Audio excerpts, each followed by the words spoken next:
Prediction.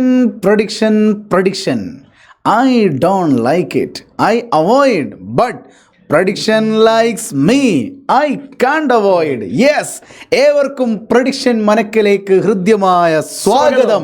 Yes എൻ്റെ പ്രിയപ്പെട്ട SSLC വിദ്യാർത്ഥികളെ, ഹിസ്റ്ററി എന്ന് പറയുന്ന ഒരു സബ്ജക്റ്റ് നാളെ നിങ്ങൾക്ക് പരീക്ഷാ പേപ്പർ ഉണ്ടെങ്കിൽ ആ പരീക്ഷാ പേപ്പറിൽ 30+ മാർക്ക് തരാനാണ് ഞങ്ങളിപ്പോൾ വന്നിരിക്കുന്നത്. പക്ഷേ 3 കാര്യങ്ങൾ അവർ ചെയ്യണം സാർ. ഒന്ന്, നിങ്ങൾ വാട്സപ്പ് ചാനലും കമ്മ്യൂണിറ്റി ഗ്രൂപ്പും ജോയിൻ ചെയ്തേ പറ്റുള്ളൂ. അത് ജോയിൻ ചെയ്യാത്തവർക്ക് എന്ത് കിട്ടൂല? പ്ലസ് കിട്ടൂല. അതിൽ യാതൊരു കോംപ്രമൈസും ഇല്ല. രണ്ടാമതായിട്ട് നിങ്ങൾ നമ്മുടെ ഇൻസ്റ്റഗ്രാം, നമ്മുടെ MS സൊല്യൂഷൻസിൻ്റെ സ്റ്റുഡൻസിന് വേണ്ടി ജോയിൻ ചെയ്യുന്ന സ്റ്റോറീസ് വിത്ത് MS ഉണ്ട്, അത് നിങ്ങൾ ഫോളോ ചെയ്തേ പറ്റുള്ളൂ. അതിൽ യാതൊരു കോംപ്രമൈസും ഇല്ല. ഇനി ഇഷ്ടമില്ലാത്തൊരു വാട്സപ്പ് ജോയിൻ ചെയ്താൽ മതി കേട്ടോ. മൂന്നാമതായിട്ട് ഒറ്റ കാര്യം നിങ്ങളോട് പറയാനുള്ളൂ, ഇത് മാക്സിമം ഫ്രണ്ട്സിലേക്ക് ഷെയർ ചെയ്തോ. അതെ, ഇത് വന്നിട്ടില്ലെങ്കിൽ നമ്മൾ ഈ പരിപാടി അങ്ങ് നിർത്തും. പ്രഡിക്ഷൻ എന്ന് പറഞ്ഞൊരു പരിപാടി നമ്മൾ അങ്ങോട്ട് നിർത്തും. അതുകൊണ്ട് നിങ്ങൾ മാക്സിമം ഫ്രണ്ട്സിന് ജോയിൻ ചെയ്തോ, ഷെയർ ചെയ്തോ. പിന്നെ ഞാനൊക്കെ ക്ലാസ് എടുക്കുന്ന സമയത്ത് ഒരു കുട്ടി എന്ത് ചെയ്യാറില്ല, പൊതുവെ മറ്റു കുട്ടിക്ക് അയച്ചു കൊടുക്കാറില്ല. കാര്യം ഓൾ അങ്ങനെ എന്ത് ചെയ്യണ്ട, മാർക്ക് വാങ്ങണ്ട, എടാ അങ്ങനെ ചിന്തിക്കരുതടാ. അതെ, ഗിവ് ടൈം ടേക്ക് ടൈം എന്നാണ്. അതുകൊണ്ട് മറ്റുള്ളവർക്ക് വേണ്ടി സമയം കണ്ടെത്തിക്കോ, നിങ്ങൾക്ക് തിരിച്ചും ആ സമയം കിട്ടിയിരിക്കും കേട്ടോ. അതുകൊണ്ട് മാക്സിമം ഫ്രണ്ട്സിലേക്ക് നിങ്ങൾ ഷെയർ ചെയ്തോ. യാതൊരു കോംപ്രമൈസും ഇല്ല. ഈ ഒരു വീഡിയോ ലൈക്ക് ചെയ്യാൻ മറക്കല്ലേ. സോ നമ്മളിതാ പ്രഡിക്ഷൻ മനക്കിലേക്ക് പോകുന്നു. ഹിസ്റ്ററിയുടെ ഒന്നാമത്തെ ചോദ്യം മാഷെ പറഞ്ഞോടിക്കും. മാഷെ രണ്ടാമത്തെ ചാപ്റ്റർ എന്നാണ് നമ്മൾ ആദ്യം തന്നെ പ്രഡിക്ഷൻ തുടങ്ങുന്നത്. ഓക്കെ, ഒന്നാമത്തെ ചോദ്യം എന്ന് പറഞ്ഞാൽ ഫ്രഞ്ച് വിപ്ലവത്തിന്റെ ഫലങ്ങൾ, റിസൾട്ട് ഓഫ് ഫ്രഞ്ച് കേൾക്കുന്നില്ല sir. Result of French revolution, അതായത് ഫ്രഞ്ച് വിപ്ലവത്തിന്റെ ഫലങ്ങൾ, അല്ലെങ്കിൽ നെപ്പോളിയന്റെ ഭരണ പരിഷ്കാരങ്ങൾ, അഡ്മിനിസ്ട്രേറ്റീവ് റിഫോംസ് ഓഫ്. അപ്പൊ നമുക്ക് ഉറപ്പിച്ചിവിടെ എഴുതി കൂടെ ഏതെങ്കിലും ഒരു ഭാഗം. SSLC ഓണം എക്സാം 2025 എഴുതി വെച്ചോ, നോട്ട് ചെയ്തു വെച്ചോ. റിസൾട്ട് ഓഫ് ഫ്രഞ്ച് റവല്യൂഷൻസ് അല്ലെങ്കിൽ നെപ്പോളിയന്റെ ഭരണ പരിഷ്കാരങ്ങൾ നാളത്തെ പരീക്ഷാ പേപ്പറിൽ ചോദിച്ചിരിക്കും. അടുത്ത ക്വസ്റ്റ്യൻസിലേക്ക് പോകാം. പോരട്ടെ മാഷേ. ഇതും ഫ്രഞ്ച് വിപ്ലവവുമായി ബന്ധപ്പെട്ടിട്ടുള്ളതാണ്. അതെ, അതിന് ആദ്യം ചോദിക്കാൻ സാധ്യതയുള്ള ഒരു ക്വസ്റ്റ്യൻ എന്ന് പറഞ്ഞാൽ മധ്യവർഗത്തിന്റെ ഉയർച്ച അല്ലെങ്കിൽ സാമ്പത്തിക പ്രതിസന്ധി, അതായത് growth of middle class and economic crisis. അല്ലെങ്കിൽ അതിന് കൂടെ തന്നെ നമുക്ക് ചേർത്ത് വായിക്കാൻ പറ്റുന്ന ഒരു ചോദ്യമാണ് woman representation in the French revolution, സ്ത്രീകളുടെ പങ്കാളിത്തം ഫ്രഞ്ച് വിപ്ലവത്തിലെ. ഇതിൽ എന്തായാലും ഈ രണ്ടിലൊരു ചോദ്യം നിർബന്ധമായിട്ട് നമുക്ക് എന്താവാ ഈ എക്സാമിനെ പ്രതീക്ഷിക്കാം. പക്ക നമ്മൾ എഴുതിയാലേ കുട്ടികൾ അങ്ങോട്ട് പഠിക്കുള്ളൂ മാഷേ. MS ഇങ്ങനെ എഴുതി കൊടുത്താൽ കുട്ടികൾ അങ്ങോട്ട് പഠിക്കുമല്ലേ. അപ്പൊ രാവിലെ തന്നെ നിങ്ങൾ ഇത് കാണുമ്പോൾ എഴുതി വെച്ചോ. SSLC ഓണം എക്സാം 2025 മധ്യവർഗത്തിന്റെ ഉയർച്ച അല്ലെങ്കിൽ സാമ്പത്തിക പ്രതിസന്ധി അത് ചോദിക്കും. അല്ലെങ്കിൽ നമ്മുടെ സ്ത്രീകളുടെ പങ്കാളിത്തം ചോദിക്കും അല്ലെ.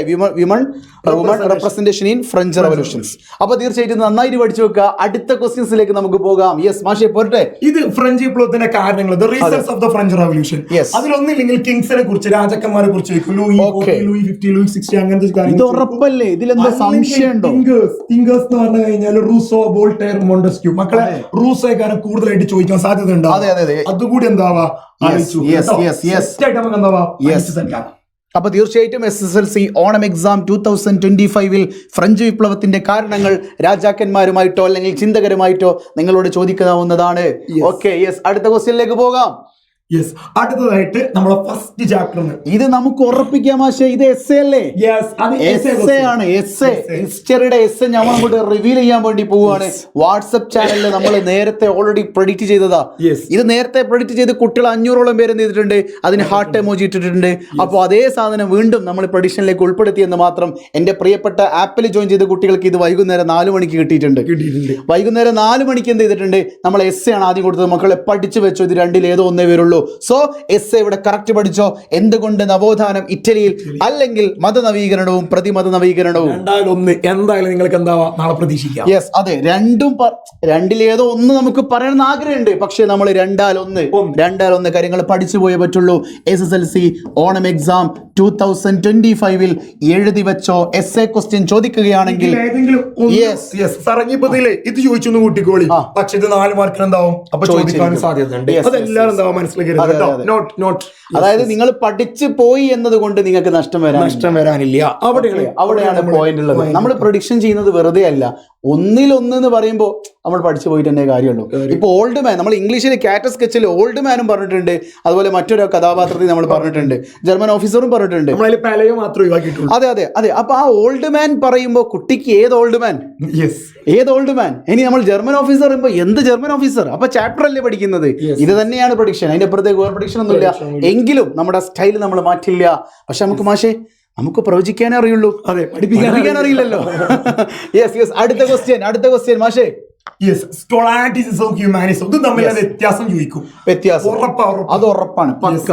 നമ്മുടെ ആരോ മാർക്ക് കിട്ടല്ലേ വേണ്ട. നമുക്ക് കുട്ടിയൊക്കെ വേണ്ടിയിട്ട് ആ സ്റ്റാർ ഇടുന്ന ആഗ്രഹമുണ്ട്, പക്ഷെ സ്റ്റാർ ഇടല്ല. ഓക്കെ, പോന്നോട്ടെ. സ്റ്റാർ ഇട്ട് വെക്കാം മക്കളെ, 2-1 ഞാൻ പറയുള്ളൂ. ഞാൻ കമ്പാരിസൺ ചോദിച്ചില്ല. പിന്നെ ഇതാണ്ടാവുക റിനൈസൻസ് ആർട്ടും മിഡീവൽ ആർട്ടും. അതായത് നവോത്ഥാന കാലത്തെ കലയും അതേപോലെ മധ്യകാല കലയും, ഇത് രണ്ടും തമ്മിലുള്ള വ്യത്യാസം. അപ്പൊ എഴുതാണ്ടിരിക്കുന്നത് മോശമല്ലേ? മോശമാണ്. ഇങ്ങനെ എഴുതണ്ടേ? എഴുതി പഠിക്കണം. യെസ്. അപ്പോ SSLC ഓണം എക്സാം 2025 സ്കോളാസ്റ്റിസിസത്തിന്റെയും ഹ്യൂമാനിസത്തിന്റെയും ഡിഫറൻസ്, അല്ലെങ്കിൽ റിനൈസൻസ് ആർട്ടിന്റെയും മെഡീവൽ ആർട്ടിന്റെയും ഡിഫറൻസ് നിങ്ങളോട് ചോദിച്ചേക്കാം. Pakka prediction, pakka pure premium prediction. P. Yes. So guys, അപ്പൊ നമ്മുടെ നെക്സ്റ്റ് ക്വസ്റ്റ്യനിലേക്ക് പോകാം. യെസ്. അടുത്ത ക്വസ്റ്റ്യൻ എന്ന് പറഞ്ഞു കഴിഞ്ഞാൽ സാറേ, ലിറ്ററേച്ചർ പെയിന്റിംഗ്, അതായത് നവോത്ഥാന കുറെ കാര്യങ്ങൾ ഇൻഫ്ലുവൻസ് ചെയ്തിട്ടുണ്ട്. ഏറ്റവും പ്രധാനമായിട്ട് ഇൻഫ്ലുവൻസ് ചെയ്ത സാധനം ലിറ്ററേച്ചർ, സാഹിത്യം, അല്ലെങ്കിൽ പെയിന്റിംഗ്, ചിത്രകല. ഇതുമായി ബന്ധപ്പെട്ട് ചോദ്യം ചോദിക്കും. ഇല്ലെങ്കിൽ ശാസ്ത്രം, സയൻസ്. ഇതൊക്കെ എനിക്ക് എന്റെ അഭിപ്രായത്തിൽ ചെറിയ മാർക്കാണോ വലിയ മാർക്കാണോ? ഇതൊരു 4 മാർക്കിന്റെ കണ്ടന്റ്. 4 മാർക്ക്, 3 or 4 വേണമെങ്കിൽ പറയാമല്ലേ? 3 or 4 മാർക്ക് പറയാം. 4 മുകളോട്ട് പോകാൻ ചാൻസ് ഇല്ല. എങ്കിലും എഴുതി വെക്കാതിരിക്കാൻ പറ്റില്ലല്ലോ. ഇങ്ങനെ എഴുതിയാലല്ലേ കുട്ടികൾ പഠിക്കുള്ളൂ. അതെ, എനിക്ക് ഇങ്ങനെ എഴുതിയാലല്ലേ കട്ട് ചെയ്ത് റീലാക്കാൻ പറ്റുള്ളൂ. SSLC Onam exam 2025 literature or painting or science നിങ്ങളോട് ചോദിച്ചിരിക്കും. അതിൽ യാതൊരുവിധ കോംപ്രമൈസും ഇല്ല.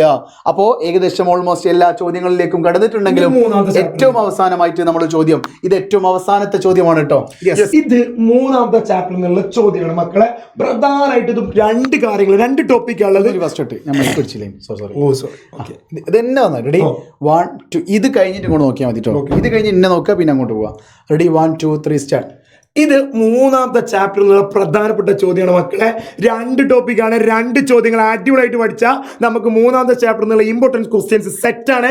ഇത് ഉറപ്പായിട്ടും ചോദിക്കും. സാർ ആദ്യമായിട്ട് ചോദിക്കുന്നത് എന്താ ചോദിച്ചാൽ സോഷ്യോളജിക്കൽ ഇമാജിനേഷനും അതിന്റെ ഫീച്ചേഴ്സും, അതായത് സാമൂഹ്യശാസ്ത്ര സങ്കല്പവും അതിന്റെ സവിശേഷതകളും എന്തായാലും എക്സാമിൽ എന്താവും ചോദ്യം ചോദിക്കും. അത് ചിലപ്പോൾ വാഹനാപകടവുമായി ബന്ധപ്പെട്ട് അങ്ങനെ എന്തെങ്കിലും ഒരു കാര്യം ബന്ധിപ്പിച്ചിട്ടാണ് ചോദ്യം ചോദിക്കുക. അതല്ലെങ്കിൽ കോമൺ സെൻസ് നോളജും ലിമിറ്റേഷൻസും, അതായത് സാമാന്യ ജ്ഞാനവും അതിന്റെ പരിമിതികളും എക്സാമിന് ഒരു ഷുവർ ക്വസ്റ്റ്യൻസ് ആണ്. അപ്പോ SSLC ഓണം എക്സാം 2025 എഴുതി വെച്ചോ, മാർക്ക് ചെയ്ത് വെച്ചോ. സോഷ്യോളജിക്കൽ ഇമാജിനേഷൻ ആൻഡ് ഫീച്ചേഴ്സ്, അതല്ലെങ്കിൽ common sense knowledge and limitations. നിങ്ങളോട് പരീക്ഷാ പേപ്പറിൽ അത് കാണുമ്പോൾ MS-ന്റെ പ്രഡിക്ഷൻ നിങ്ങളുടെ മനസ്സിലേക്ക് വരണം. ഓക്കെ. അതേപോലെ സാറേ ഇപ്പൊ പാറ്റേൺ ഒക്കെ മാറില്ല, ക്വസ്റ്റ്യൻ പാറ്റേൺ മാറിയല്ലോ. കൂടുതലായിട്ട് ക്രിയേറ്റീവ് റൈറ്റിംഗിനൊക്കെ കൂടുതൽ പ്രാധാന്യം വരെ മാറിയിട്ടുണ്ട്. അതുകൊണ്ട് തന്നെ ചിലപ്പോ 3ാമത്തെ ചാപ്റ്ററിന് ചിലപ്പോ നല്ല ഷുവർ ആയിട്ടും ഒരു ക്രിയേറ്റീവ് ക്വസ്റ്റ്യൻ എന്താവാം പ്രതീക്ഷിക്കാം. അത് ഏതുമായി ബന്ധപ്പെട്ടേക്കാണ്? Common sense നോളജുമായി ബന്ധപ്പെട്ടേക്കാണ്. നമ്മുടെ ടെക്സ്റ്റ് ബുക്കിലുള്ള പോയിന്റ്സുകളില്ലേ, 8 പോയിന്റ്സുകൾ എനിക്ക് ഓർമ്മയുണ്ട്. അപ്പൊ ആ 8 പോയിന്റ്സ് ഇവർ പഠിച്ചു വെക്കട്ടെ അല്ലേ മാഷേ? ഇത് ക്രിയേറ്റീവ് കണ്ടന്റ് ആയതുകൊണ്ട് തന്നെ ഒരു, അതായത് പരീക്ഷാ പേപ്പറിന്റെ പാറ്റേൺ മാറ്റിയത് കൊണ്ട് നിങ്ങൾക്ക് ഇത്തരം ഒരു ചോദ്യവും പ്രതീക്ഷിക്കാമെന്നാണ് സാർ പറഞ്ഞതിന്റെ അർത്ഥം. ഇത് 3ാമത്തെ ചാപ്റ്ററിലെ ക്വസ്റ്റ്യൻ ആണ്. ഇതേപോലെ എനിക്ക് പറയാനുള്ളത് ചോദിച്ചാൽ ഇതോട് കൂട്ടിയിട്ട് നമ്മളെ പ്രധാനപ്പെട്ട ഭാഗങ്ങൾ കഴിഞ്ഞു.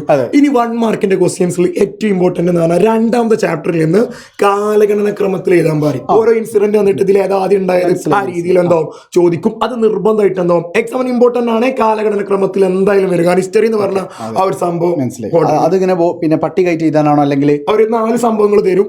അതിൽ ഏതാണ് ആദ്യം ഉള്ളത് ഇങ്ങനെ എന്താവും വർഷങ്ങളോട് കൂടിയാണോ? വർഷങ്ങളല്ല, ഒരു പേര് മാത്രമേ ഉണ്ടാവും. For example tennis court, STD general, woman representation, അത് ആദ്യം എന്താ അതിൽ ആദ്യത്തെ ഒരു, അതായത് ഒരു ക്രമം കൂടി വരുന്ന ക്രമം, ഒരു ഉണ്ടായതിനനുസരിച്ചല്ല, സ്റ്റേജിനനുസരിച്ചല്ലേ. മനസ്സിലായി. അപ്പൊ നിങ്ങൾ എന്ത് ചെയ്യുക, ഈ രീതികളിലൊക്കെ പഠിച്ചു വെക്കുക. ഏകദേശം ഓൾമോസ്റ്റ് 30 മാർക്കിന് മുകളിൽ ഹിസ്റ്ററി 40 മാർക്കല്ലേ, ആ 40ൽ 30 മാർക്കിന്റെ മുകളിൽ എന്ന് പറയുമ്പോൾ ഓൾമോസ്റ്റ് എല്ലോ. ബാക്കി നിങ്ങളുടെ ടെക്സ്റ്റ് ബുക്കിൽ നിന്ന് നിങ്ങൾക്ക് ലഭിച്ച അറിവ് പ്രകാരം ഉണ്ടാവും ബാക്കി 10 മാർക്ക് എന്ന് പറയുന്നത്. അപ്പോൾ അടിപൊളിയായിട്ട് എന്ത് ചെയ്യുക, ഇത്തരം പ്രൊഡിക്ഷൻ വീഡിയോസുകളൊക്കെ നിങ്ങൾ ഫോളോ ചെയ്യുക. വീണ്ടും ഞാൻ പറയുന്നു, ഞങ്ങൾ പ്രവചിക്കുന്നവർ മാത്രമല്ല പഠിപ്പിക്കുന്നവരും കൂടിയാണ്. ആരോടും ദേഷ്യമോ വാശിയോ ഒന്നുമില്ല. പക്ഷെ ഞങ്ങൾ പഠിപ്പിക്കുന്നത് ആരും കാണുന്നില്ല എന്ന് മാത്രം.